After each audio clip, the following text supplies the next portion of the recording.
Hello, everybody. Thank you for coming to this session in the afternoon and stopping by to see what we're going to talk about. We're going to be discussing everything visual merchandising, display, how product is presented to customers. My name's Kat McLennan. I'm a visual merchandiser. I work with lots of different brands, big and small, from gifts to clothing to food, anything really. And I help brands with how they show up at retail. So that might be to do with window displays, visual merchandising in store, point of sale, anything to encourage a customer to see your product, be excited by it and make a purchase. And I've been sitting here today and listening to all the fantastic talks, and there's a lot of important work around online sales. But I'm a true passionate retailer, and I really, really believe that we have massive opportunity for bricks and mortar retail, and it's exciting times because if you grab this opportunity and do something a bit different and promote your product in a really authentic, exciting way, you're going to maximise sales. People want to go out into retail and shop and pick up things, chat to the people that work there, find out about the product and the story. All those things that are harder to do online. People want that real experience at retail. So in this Meet the Maker series, I've got two fantastic brands with me, very different brands, but we've got a common purpose to talk about how we turn up at retail.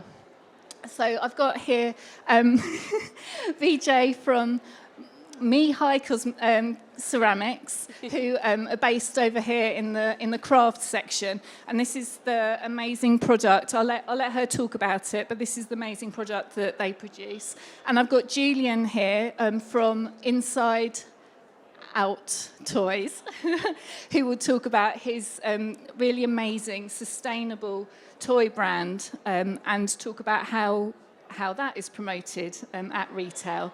So I'll start with you. I just wondered if you could just explain a little bit about the product and the brand before we talk about how Hello, everyone. Thank you. Hello, I'm Virag, and I'm an events manager and marketing person for Mihai Ceramics. Our products are all handmade, and the sole purpose of our tableware is to use in restaurants.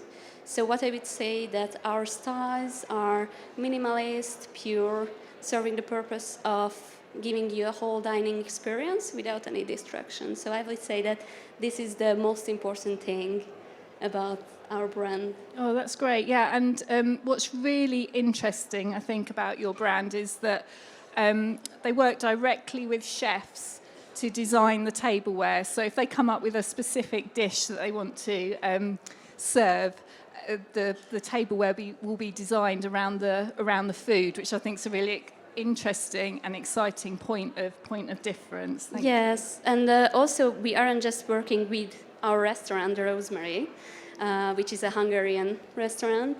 We are working with other bigger restaurants, 5-star hotels, like the Konago in Mayfair. And for these events, these restaurants, we also, with their chefs, trying to find a style for the specific menu. So this is basically a cooperation between chefs and their artists. Great, thank you. And Julian, tell us a little bit about your brand and the beautiful product we've got over here. Yeah, so Inside Out Toys, we sell several different brands, but all the brands that we sell have a sustainable and environmental credentials, all in the children's toy market. I've brought along with me this afternoon a representation of our Germany brand, which is our wooden toy range. We spent, I guess, the scary part of lockdown just completely reinventing ourselves and made the decision to completely go down the sustainable toys route.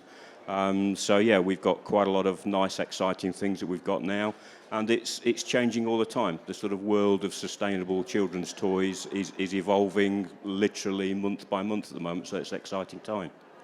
Brilliant, yeah. And what's really interesting about your brand is this sustainability message. And I just wondered if you could explain to us a little bit about how you help your customers understand that message in a retail environment. What do you offer that helps explain and show that sustainable message? Sure, yeah. Obviously, a lot of that comes down to point of sale, bits of material that we can provide, messages that we put on the actual packaging itself, because it's not just about explaining it to you, it's how that message gets over to the consumer as well. So it's an ongoing challenge to use the right words, because the right words are actually quite important. What the heck is bioplastic? Does anybody actually know? It means a multitude of different things. So it's about picking the right words with a very brief, succinct explanation that the end consumer can take on. Most of our customers, i.e. yourselves, the retailers, we try and educate them about some of the challenges that there are there about sustainable message, because there's a lot of, the current term is greenwashing. In other words, brands are telling you things that are not necessarily 100% backed up with facts.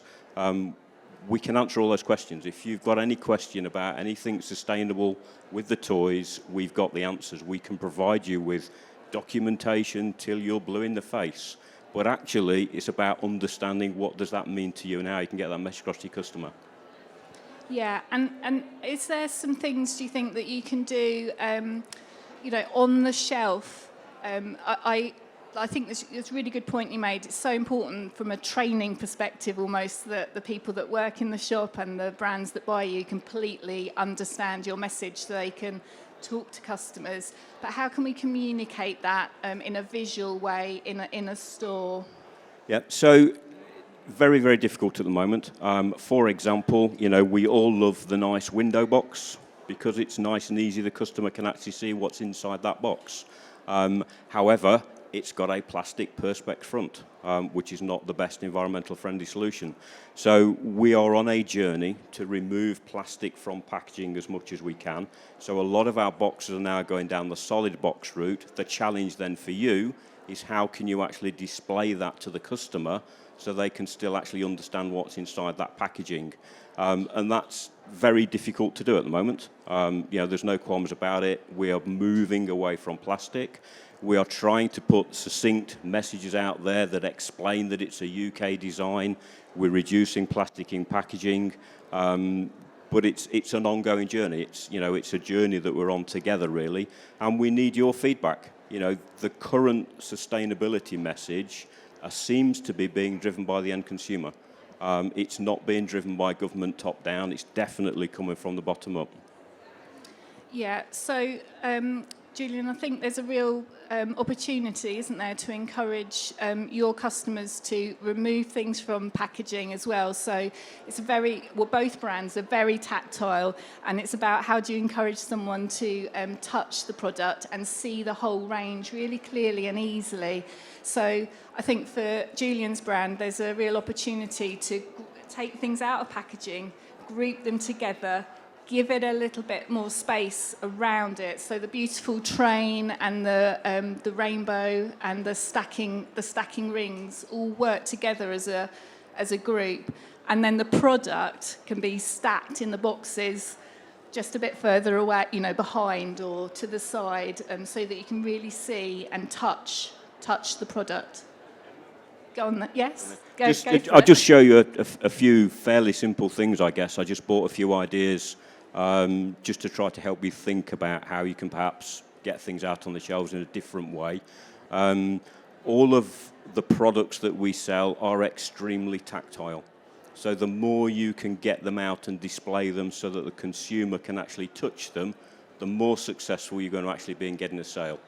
Us as a brand, if you approach us, we are quite happy to provide you with damaged box stock, for example, free of charge, so that you can take the item out of the box and actually get it out on display without worrying about, oh, it's now second-hand, I can't sell it.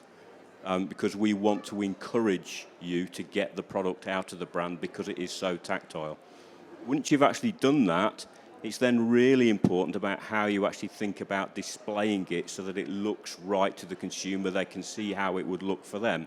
So if I'll just put the microphone down for a second and I'll just lay a few things out in a different way, and then I'll talk you through what I've done afterwards, just so you can see how it looks very, very different quite quickly. So this table here doesn't really look anything particularly special. I am not a merchandiser, so that's my first caveat, but I will attempt to make it look a little bit nicer for you fairly quickly. Talk while I do this. Yeah.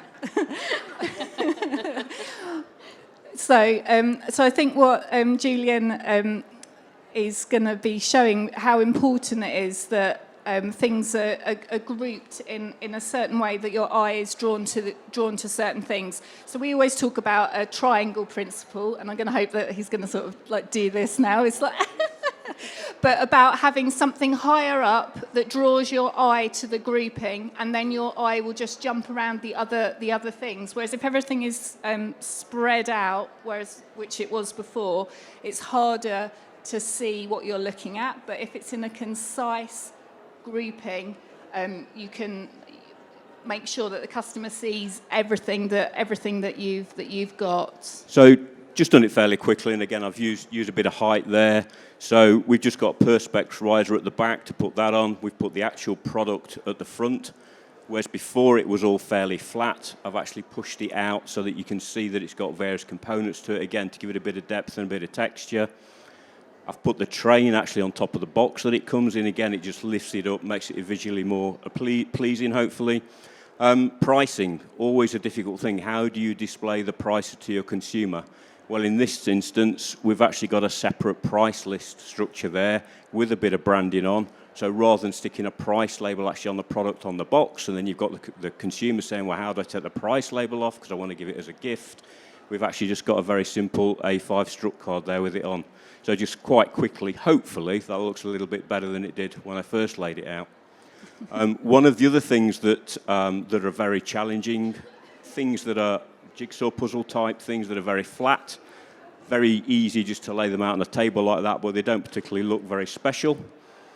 Quite a simple plate stand.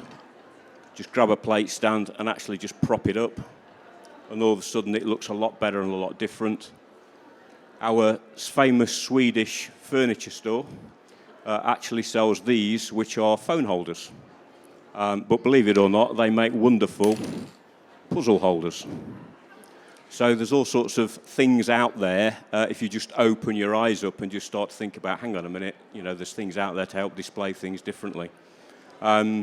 Lots of people, lots of wholesalers supply things in little CDUs. They look great when they're first full, when it's full and got all 6 in there. As soon as you've had your first set of sales, and actually you're down to 2 or 3 pieces, it starts to look a bit empty and bare. Well, get rid of it. If you don't want to actually top it up, take it out the blooming way, get rid of it, and actually then start to display the product out of the CDU in different shapes and forms so people can see what it is, and actually lay it out on the shelves mixed amongst other product. And I think you'll find it looks visually a lot more attractive than just leaving an empty CDU half full. Brilliant, thank you. Some top tips from Julian there. Vera, now let's talk about a very different brand here. So how do you like to see your product displayed in the retail environment? Well, we try to send a message, which is basically our mission to using this pure design, showing that you can use it in a very elite surrounding in a restaurant, but you can use these at your home to make a special occasion. So we try to show these things, we display our tableware like this. Also in our restaurant, the product speaks for themselves. We are serving our food in this. This is also way. And at the moment, we are displaying the products in the restaurant on shelves, homemade shelves. So we try to use this point as well to put things higher up, draw the eye to it, but also have a familiar feeling when you sit down and you just look around the restaurant and it just catches your eye. So we try to put the products in groups by color, or maybe the same design or similar design. And also what you said about the price tags. So we don't put out our price tags.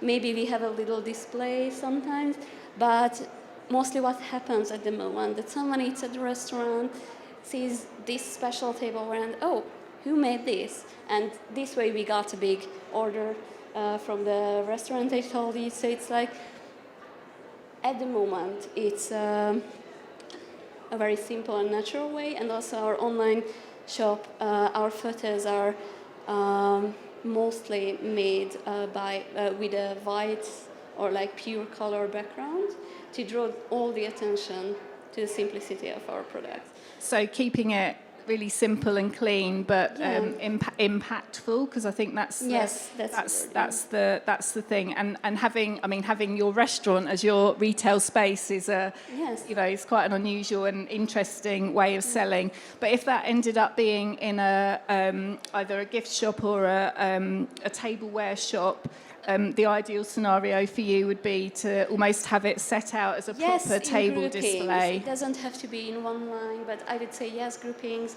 We are having smaller shops where our products are displayed. We will have more in the future, hopefully. So yes, I would say that in a group, because our tableware, our products look together better, I would say. Yeah. Oh yes, definitely, most definitely.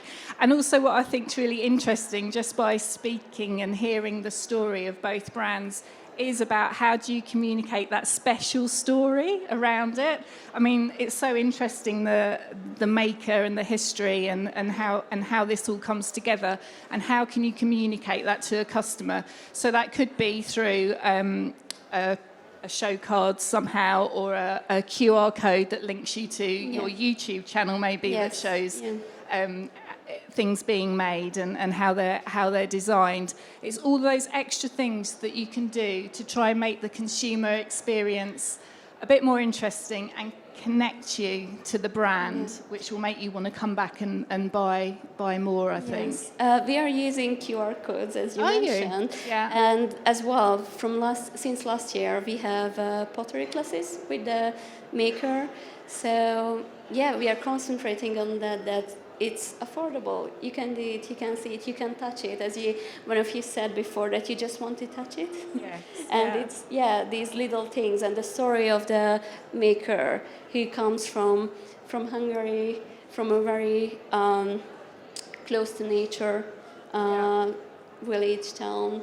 And, all his work shows that life is simple, or could be simple. Fine dining doesn't have to be something very expensive, something gold covered, something which you look at it and you're afraid to use these things. These plates can be used with dishwashers. You can use it in the microwave. You can use it anywhere. These are durable. So we basically want to send this message that it's simple, but it's beautiful. Yes, no, definitely. And from a VM perspective, I just want to go back to Julian and highlight, like, looking for interesting things that can go to retailers to help display the product. Because if the maker supplies the retailer with something that they can use, you're more likely to be given more shelf space and in a prime position, which is what you really, really want. And I think that going to IKEA is I go to IKEA all the time and buying things for window displays and things that I can customise. But the important thing is if you're that you brand it with your own branding on, so that it is for yours and it is used for anybody else's brand. And then I also go to places like Hobbycraft a lot and buy very simple, wooden shapes and risers and paint them a colour. and that's a really good way of owning some space. It could be a shelf cover, which I think is a really good way that you can promote your brand. And I think for someone like Julian with the sustainability, you know, on your trade stand, you've got that beautiful sort of chipboard shelves. Yep. That you could provide a shelf cover to the retailer, so they put that on the shelf and then your product on top of it, so that it's almost a mirror of what you've got over there with a bit more product. Yeah, so kind of a traditional way, if you like, for retailers is the old metal sort of teg shelving type product stuff. Most sort of retailers in the smaller space have now moved away from that type of shelving. It's much more about wooden shelving and displaying things in a better way. And as you, as the retailer, are starting to move about what your demands on us are for a brand to actually support you, then we're starting to do things differently. So I showed you just the IKEA stand. We're actually getting some of those now made, almost a copy, but with Germany branding on the front. So again, you know, we'll then start to own that bit of space on your shelf, but it's also the subliminal message going out to the end consumer about the brand. The same with the shelf rise I've just said there, exactly what Kat said a minute ago. So again, we're getting some of those made in wood, Germany branded, so it'll be a nice piece of solid wood effectively to display our products on. But that again, it's driven in many ways by what do you need from us, because at the end of the day, they're your retail shops. We want to have space in your shop, but we need the feedback from you as to what you need from us to actually make that work. So, you know, don't be frightened to feed back to your suppliers and say to them, have you got anything that's branded? We could do with some shelf risers. It might take them 6, 12, 18 months, 2 years before they get there, but any business that's worth its salt will listen to what its customers are saying. I would listen to what you're saying and I'll log it. It won't happen immediately, but I will take it on board, and eventually you will see some of those requests that you've made start to come through from your suppliers. But if you don't ask, you definitely won't get. There you go. That's the challenge out there to everybody. Has anybody got any questions to our lovely brands here, or from a VM perspective that they might want to ask? Anything they want to ask from a display perspective? Caroline's just going to come over to you.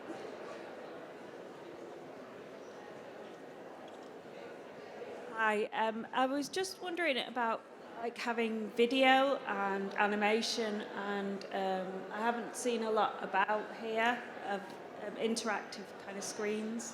Mm. Yeah, I think that's a really interesting point. I think that interactivity and video, there's lots of really good places for that to be used, whether that's on social media or through website or driving traffic to Instagram and everything. And there is a place for it in store, but I think I believe that there's an opportunity to make it a bit more of a real experience in a shop. And that's your point of difference from everything that happens elsewhere. Yeah, I mean, you can have iPads and show people things and use graphics in an innovative way on screens. But I think that the retail experience right now needs to be really real and person to person as much as possible. I think the other thing with that, from a manufacturer's perspective, getting a good quality video is extremely expensive.